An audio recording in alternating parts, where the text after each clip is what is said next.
কালকে আমার ভাতিজা আমি যখন আমার বাড়ি কিন্তু আলাদা বাড়ি, তো আমাকে ফোন করানো করতেছে আমার ভাতিজার নাম হচ্ছে শরীফের গাঁও হিসাবে গুলি করানোর পরে কী জন্য গুলি করছে আমরা ইমার্জেন্সি নিয়ে আসছি।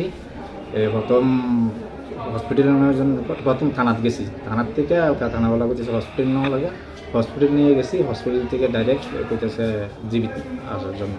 এটি পুলিশে মানে মাল লিয়ে গেছে, কিন্তু বর্ডার সাইডে আমরা যে বাড়ি, আমার বাইরের বাড়ি কিন্তু বর্ডার সাথে, কিন্তু তারা 2 নম্বরই করে না।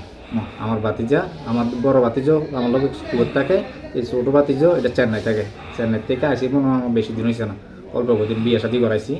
বিয়ে শাদির পরে কালকেও আমরা ছেলেরা ব্যাডমিন্টন খেলি, 10টা 11টা হয়েছে তো ব্যাডমিন্টন খেলছি, বাড়িতে গেছে, বাড়িতে যে মনে খাওয়া দাওয়া করে শুয়েছে, মানে বাথরুম বাড়ি মানে বাথরুমে যাওয়ার সাথেই মানে এই ঘটনাটা হয়েছে। কে করছে গুলি? এই পুলিশে বিএসএফ করছে। কয়টা গুলি করছে?